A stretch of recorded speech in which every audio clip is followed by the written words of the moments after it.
All right, it's that time, party people. Let's introduce our special guest, all the way from Minnesota. I don't know where he's originally from, and we're all going to find that out together, but he's here right now. He's actually in the building, so that's why I'm saying that. All right, we are live streaming all across the www. That's right, the World Wide Web, mamacita. Right here in the Ice Creamville studio of the Kings live. Let's rock it. Let's introduce our special guest right here. His name is Mr. Luke Cardona del grupo Los Rebeldes. Right here on DownTheNetwork.com. Why don't you say hello to the party people out there? Hello, brother. Thank you for having me. Appreciate being here tonight. That's what I'm talking about.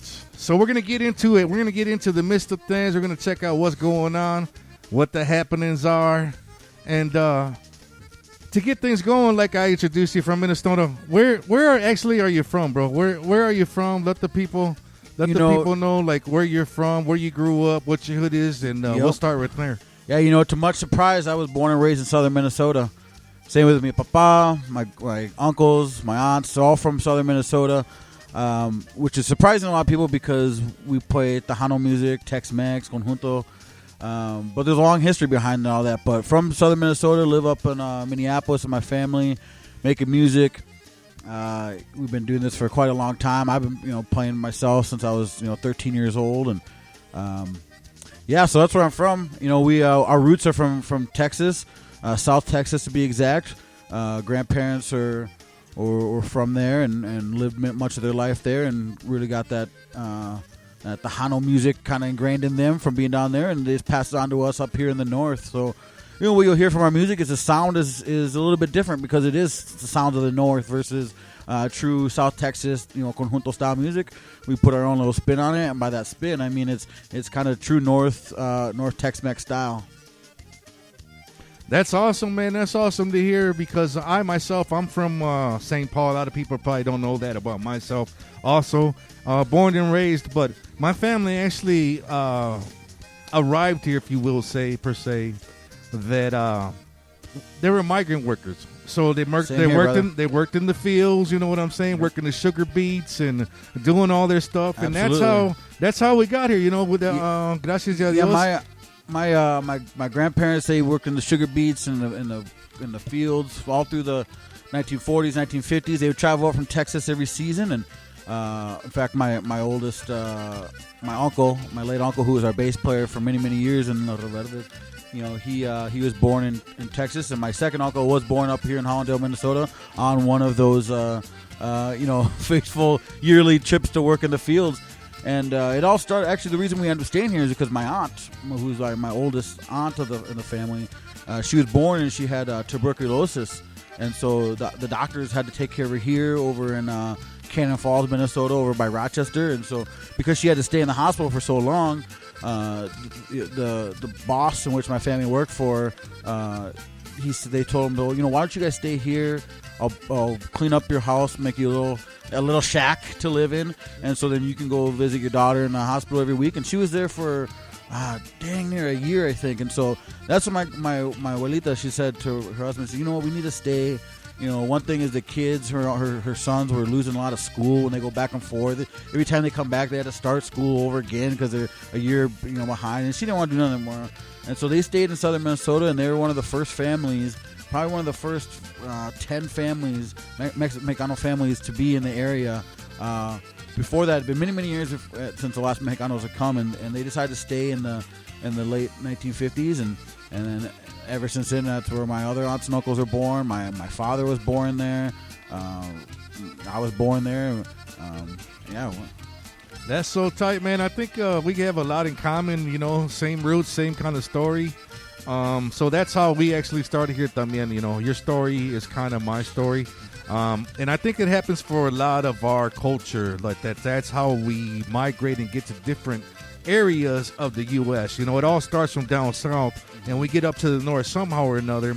I know a lot of part of my family, they went to Washington, they went to California, on to, keep doing the fields and doing what they're doing to make that money, and it was tough back then because I also, when I was a little, kind of like 8 to 10 years old, we lived in California for a couple of years, and I did some kind of cucumbers and all that other kind of fruits and stuff like that. You know what I'm saying? Yeah, bro. I appreciate my time of not having to be in those fields, and I know that even my dad, he did it for a little bit when he was growing up, and everybody kind of got a little taste of it in the family. But by the time I came along, that was kind of said and done for us, and we didn't have to necessarily do that. But the history is strong there, right? And we get a lot of our strength and our roots from that. I call it a struggle because hell, I wouldn't want to do that. That's not a life I want to live. But the struggle of my aunts and uncles and my abuelo and abuela to do that, to kind of give us a good life here in Minnesota. Yeah, they sacrificed for us. That's for sure. Absolutely. That's for sure, my brother. You know what I mean? So that's how we got here. That's how everything happened. Let's start about what was the first group that you actually played in? Because it wasn't Los Rebeldes. If you were playing since 13 years old. No, brother. Was it? Tell you what, all right, it was. Let's start into that. Yeah. How was Los Rebeldes? How was that formed, man? Let's talk about that. Back in the days of working in the fields, the only form of entertainment that they had was a guitarra and maybe an accordion if there was one around. And my grandfather, my great uncle, they were very close. Obviously, they traveled to work together in the fields, and they just were a close-knit family. You know how families were back in the day, always together. And they were just musically talented. My grandfather played a little bit of guitar, and my great uncle, he played the trumpet. And he did play with some bands before he got connected with my uncle. He was real good at the trumpet and understood music and kind of how to conduct and things like that. So he was good with that. And my grandfather picked up the accordion a little bit, and they just started making some music, in the late 70s, and they were just jamming, right? They were just entertaining themselves, figuring out what to do with the little bit of free time that they had. And that kind of evolved into, it definitely, first of all, evolved into my uncles taking up music because of my grandfather. So it was in the family. So my oldest uncles, they started playing, my uncle played the drums when he started 14 years old, 15 years old. He's our drummer to this day at the age of 72 years old. And the way it all became is back in the early 80s, and about 1982, 83, my abuelo and my great uncle, my gran tío, they said, let's do something. Let's make a, they're in southern Minnesota. There wasn't really a lot of Mexican music. People wanted to dance. So between my grandfather and my gran tío and a good friend of theirs, Jose Madrigal, they got the guitarra, the trumpet, and the accordion all covered, right? So then came along my uncle, who played the drums at 15, 16 years old, early 20s at this point, played the drums. My dad, who was a young guy at the time, high schooler, played guitar and the trumpet as well. He was one of those high school players, trumpet. And so they all started doing that together. And next thing you know, they were looking for a name.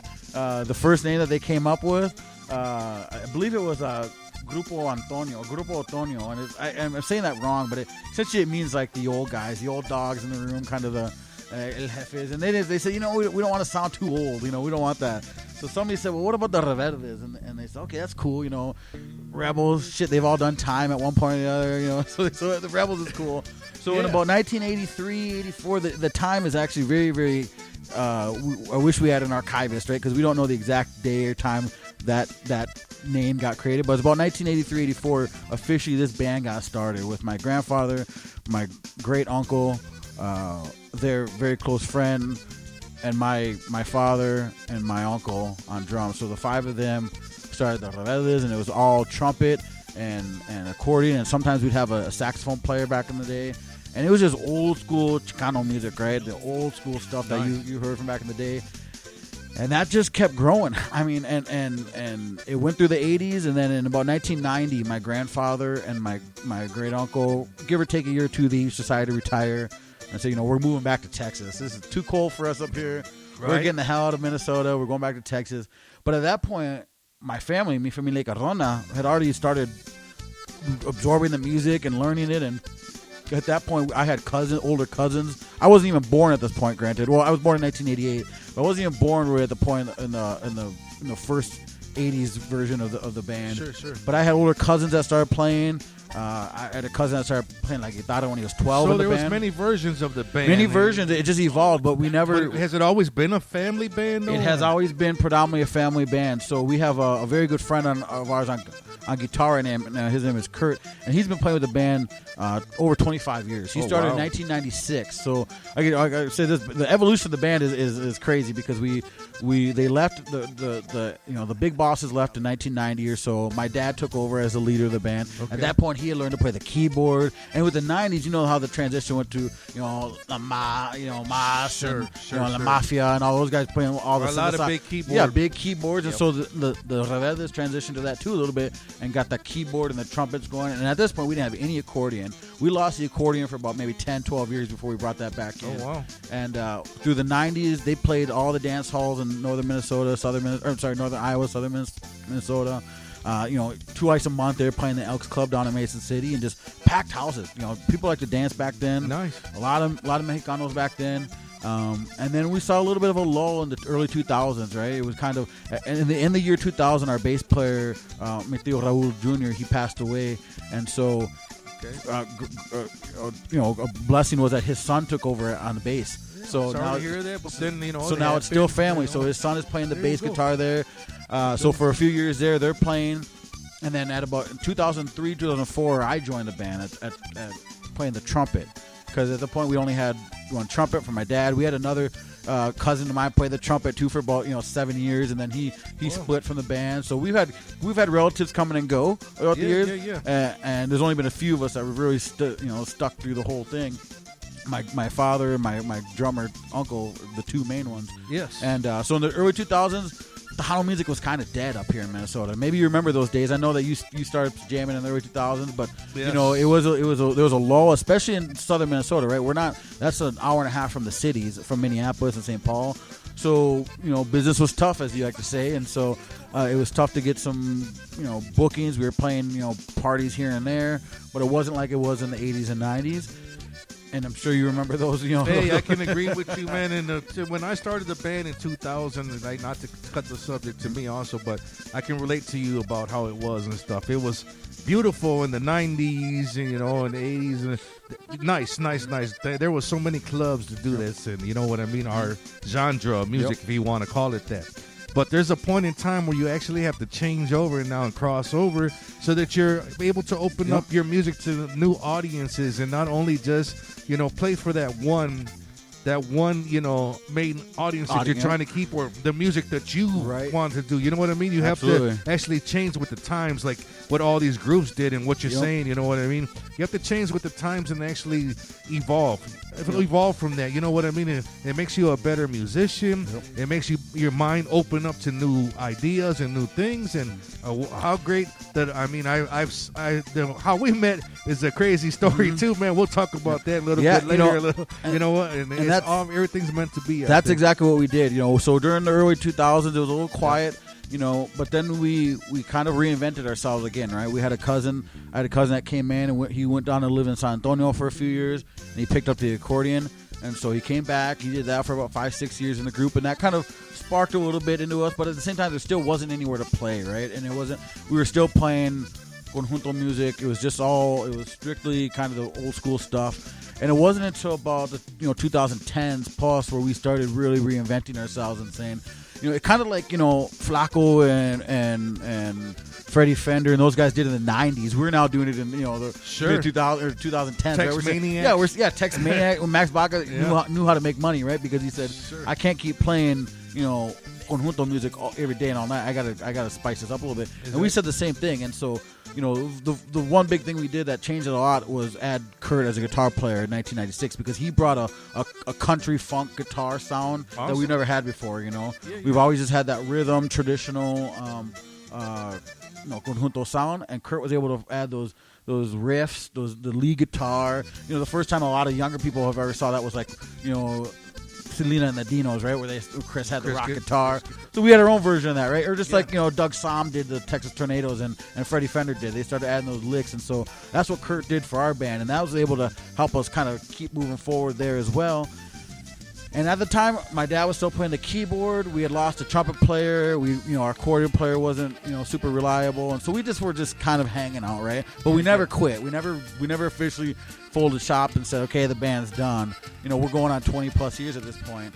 But we did evolve, and we were able to start jamming more and do some country tunes, some Tex-Mex, and then. I tell you what, in about the last 3-4 years, there's just been a spurt, a boost, or a boom of Tex-Mex music really coming back. You know me as the accordion player, but I've only been playing the accordion for about 3 years. And so up until that time, I was strictly the trumpet player. I was a singer, percussionist.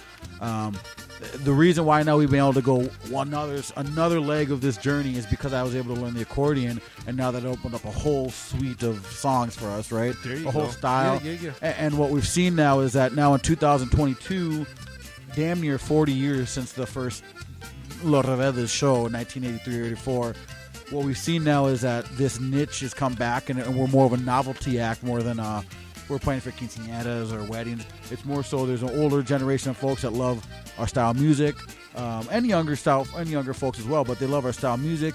They haven't heard it in years because it went away. They've never heard it before. That's a lot of fingers going on right there. Folks with German ancestry said, damn, that sounds really familiar to our music. And so now we've been able to reinvent ourselves again for maybe the fourth or fifth time. We're like Madonna here, we just keep reinventing ourselves. And now we have this true Tex-Mex sound going. That we steal from South Texas to what we can. I'm not that good of an accordion player, but we do enough to really entertain the audience. And now we're busier than we've been in 10 years. And it's been there great. you go, man. There you go. And congratulations to you and the group, man, for evolving with the times and actually, filling in the spots where they need to be filled in. You know what I mean? You guys looked at the future. You looked at this is like a family band like Los Dinos and stuff like that. Like, we want to keep this going. This is our legacy. This is something we started, and this is something we don't want to stop. You know what I mean? One of the kind of cool is, my dad started playing when he was in high school. I used to start with my first uncle, my oldest uncle, who played the bass. He went to Vietnam, came back, kept playing the bass, or learned the bass, started the band, right? My drummer uncle, he played a little bit in high school. He went to Vietnam, came back, started playing the drums. My dad was playing a little bit in high school. He went in the Marine Corps, came back, full-time band now. And my guitar player, he was playing a little bit back in the day. He went into the Army, came back, and and kept it. So it's like, I was talking about the military is keeping these guys really. And I tell you what, the only guys who have been able to last in this band are these military-minded gentlemen that have discipline and some, because they have that music in their blood, though. You know what I mean? It's funny because my dad, was like, you were a Marine, you're a hippie. What are you talking about? You come back playing all rock and roll, and it's in their alma, it's in the soul. You know what I mean? That's what it's meant to be, and that's what's coming out with you guys, man. So let's set this song up.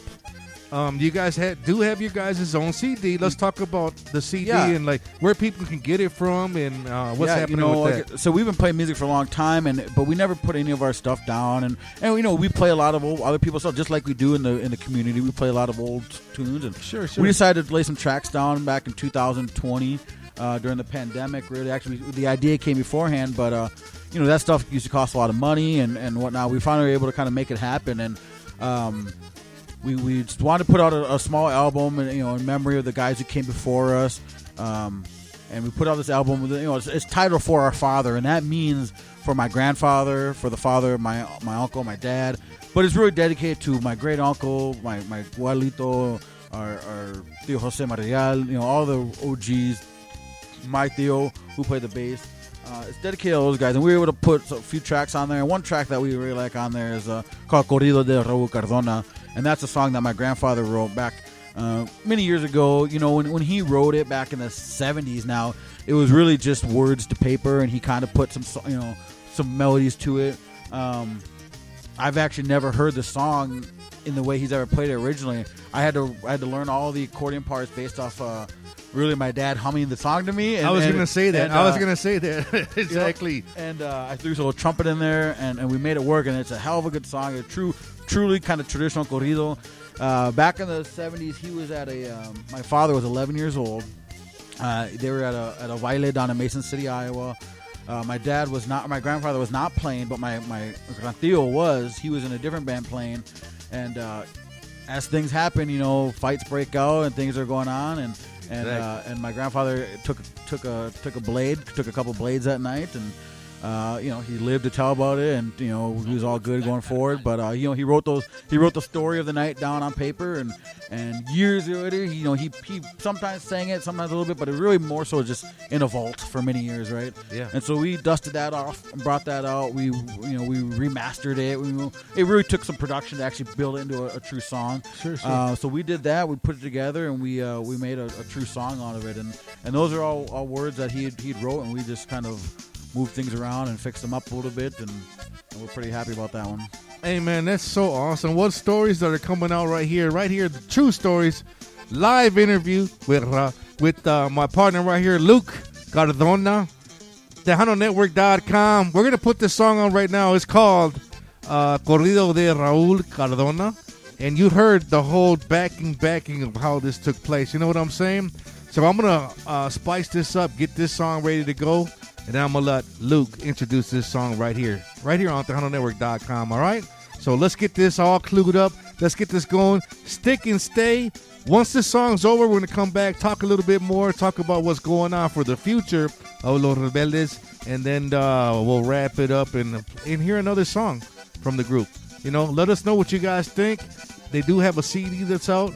It's actually entitled For Our Father, Los Rebeldes. So you heard about what's going on right there, all right? Let's get into it. Right now, TejanoNetwork.com. I'll let Luke introduce the song. Luke, why don't you introduce brother. it? This is a Corrido de Raúl Cardona, written by my grandfather, Raúl Cardona Sr. Life experience, life story here. We're very happy and proud of this song right here. Take it away, H-Man. On TejanoNetwork.com. Año de 1973, ¿qué pasó? Voy a cantarles ustedes de lo que me sucedió en un baile en Mason City, presente lo tengo yo.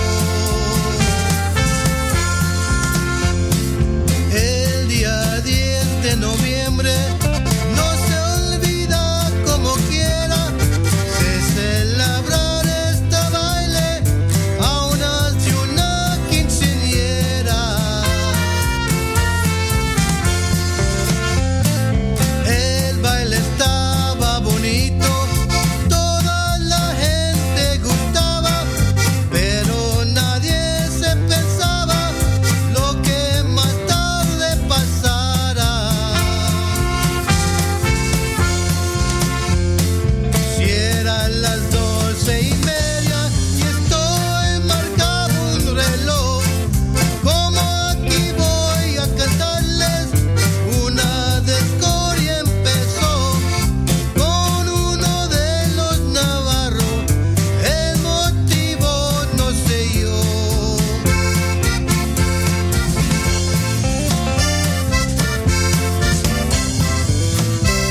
That's right, party people, and we are back. That was the corrido right there. Holla at your boy. Los Rebeldes is in the casa. Talking live. Let me cut this down right here. Live with my partner. Mr. Luke Cardona is in the casa. Doing his thing. Yes. We're back live in living color. Holla at your boy. So, Luke, after listening to that, man, that was heartfelt right there. Words from your abuelo, right? Yes, that was sir. your abuelo? Yes, that was that's my father, song. Luis, singing, and that's the words of my grandfather, though. So, words from your grandfather. You guys recreated that, brought the track back to life in his memory and his style. You know what I'm saying? Everything's different back then, but what a great thing that you guys actually did that. It's actually like, you know what I mean? If you go back to you're a lowrider and you like shape the body back together and you do whatever and you do your thing, you know. So you do stuff like that and put it back together. You guys pieced it all back together, man. Yes, What a great tribute to your grandfather, man. Yeah, you know, we figured if we talked about it for many years doing this, and you know, if we could at least leave one thing left if this thing ever stops, at least we've got that, you know. That's so tight, man. So now let's bring the band up down to when you guys are started now. Okay. You guys are ready. We talked about how it began. We talked about the middle of it. We talked about what's going on. What do you see for the future? For Los Rebeldes? What's going on for the future for the group? Well, I tell you what, brother, we take it literally 1 year at a time at this point. You know, we're having some of the most fun we've ever had in our musical lives. We're playing a lot. People are we're just hot right now, and you know what they always say, you got to ride your 15 minutes, and so we're definitely riding our 15 minutes right now, and it's a great time, but we don't know how long it's going to last. You know, I don't know how long this will last. This band has now been going on for 38 years officially. You know, we hope it'll go on for a lot longer. We don't know. You know, my uncle, who's been our drummer, is 72 years old. He's a hell of a drummer. He's been with us from day one, the most dedicated musician I've ever met. You know, he's ready to rest those legs a little bit, right? And so he, sure. You know, the one thing that we've lost a little bit over the years is the newer generations of the Cardonas not taking up music as much as we used to. Yeah. And you've definitely. probably seen that in your own families and other. And so we are looking to fill some holes, but we're going to keep this thing going as long as we can. My father and I have a lot of juice left in us, and you know, as long as we're around, this will forever be a family band, and what, you know, he's been the leader of this band for the majority of its time now, right? So we'll keep this thing going as long as we possibly can, as long as people want to keep hearing this music.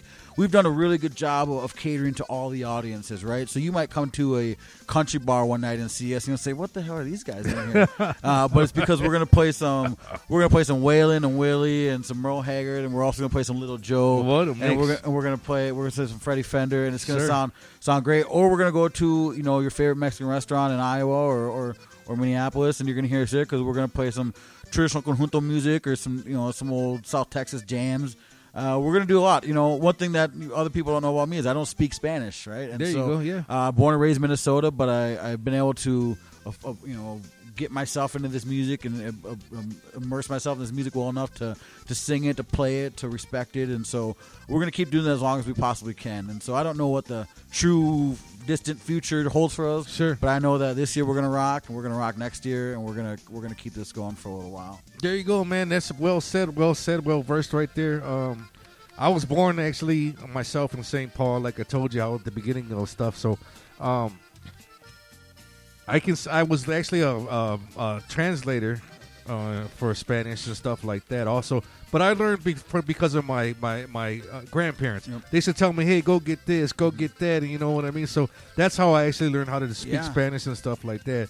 Now, I can't speak everything like documents and stuff like that. I mean, there's so many words that it means the same stuff and like that. But actually, you know, I can understand a lot more than I could tell you, and I probably think you're the same way. You can understand if someone tells you something, like you know what's going on. There was kind of an unfortunate time in, I think, our society where I learned a lot from my grandparents as well, right? And as they got older, and maybe and as my grandfather passed away, and now my grandmother just recently passed away.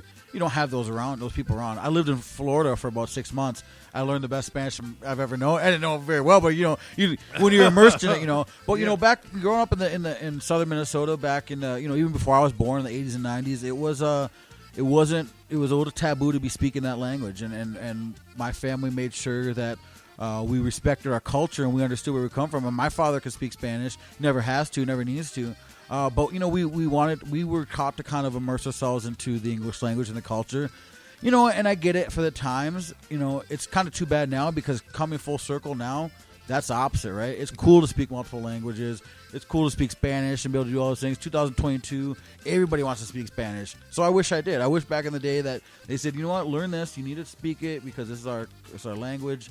But it was a little bit less push back then because we wanted to make sure we were keeping up with the Joneses, as you will, right? We have you know what it's like growing up, Mexicano in Minnesota, and you want to be, 2-3 steps ahead of everybody else and make sure that you are representing yourself very, very well. But the unfortunate part of that is that maybe some of us didn't pick up on the things that we probably should have. But that's so cool, though. You did the opposite end of the whole thing. You learned the music. You learned the culture. You lived the culture because that's you. You know what I mean? But you also, in that stride, took a lot of other cultures and learned all those at once too. So you're like a smorgasbord, if we would say. You know what I mean? Yep, you're like a smorgasbord of this, all this to put into one. And it's no accident because when I was a kid, from about age 4 to 9, 10, I used to spend every summer in South Texas, in Eagle Pass, with my grandparents. So I was very close to my grandparents, and every single summer I'd spend about 1 or 2 months down there. And so it's not an accident that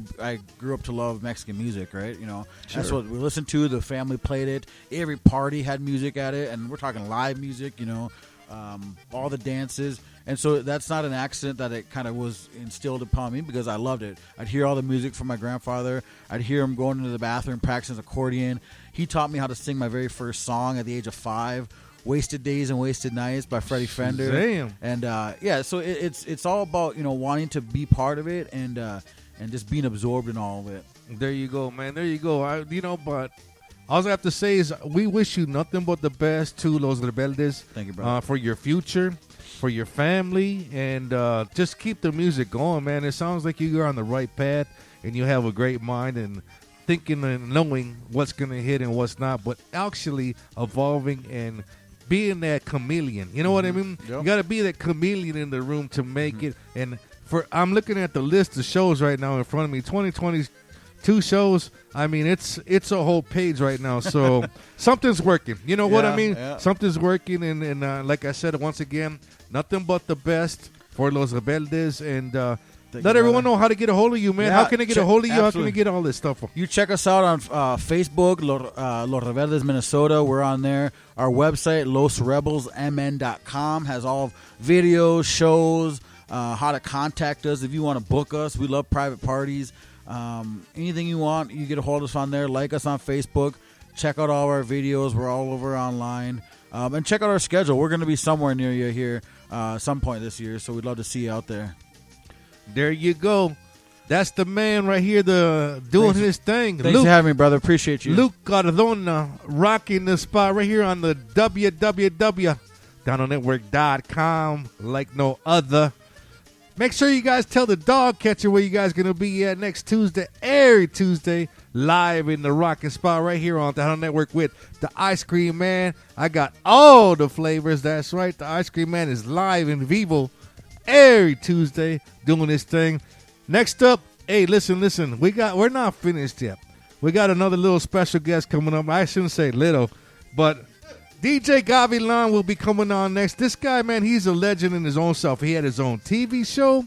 He had his own freaking, and he's still doing that. So I mean, all the fingers that I'm gonna count on right now, they're still growing. I mean, I had to go down to my toes to point out how many things this guy has to go on. We're going to put him on. You know what I mean? He's going to come up next. We're going to talk to DJ Gavilan next. But let's give it up. Let's get a round of applause up to Luke Cardona. We're going to play the next song, and I'm letting him introduce that one. Make sure you get in touch with him, Luke Cardona. Make sure you get in touch with Los Rebeldes. LOS, that's Los, and then REBE. REBLDES, Rebeldes, on Facebook, all right? And I'll screenshot this. I'll put this on my page. And there's so many shows that are coming up. You guys can catch one of these ones and check them out live. That way you can guys see in living color, in living color, what this band is all about, because they bring a good mix to the show. And I'm telling you, everyone's on the dance floor dancing, because I've been to a couple already. So I already know firsthand how these guys rock down. Them brothers rock down, all right? So let me give it up to Luke. He's going to introduce the next song, and away we go. Brother, this is an old cumbia from, this was written back in the 1940s, and we've been playing it ever since. My great uncle started playing this on the trumpet, and my grandfather the accordion. So we put this down on track, our version, our style, with the Latin groove and the guitar riff. So check this out, everyone. Thank y'all. Love y'all. Appreciate you. Doña Pancha.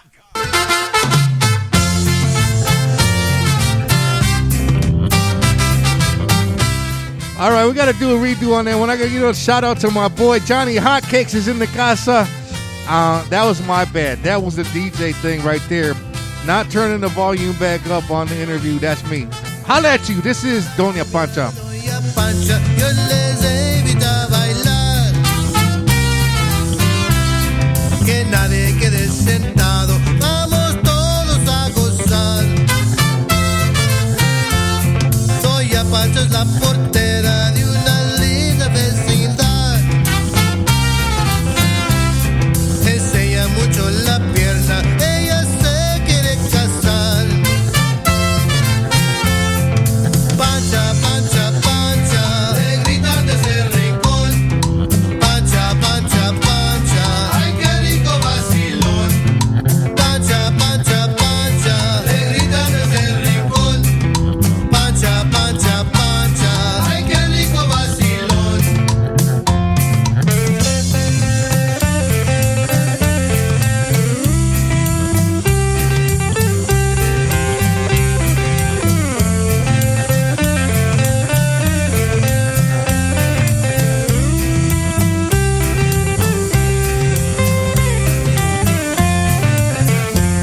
Doña Pancha no es muy vieja, nomás lee el tostón.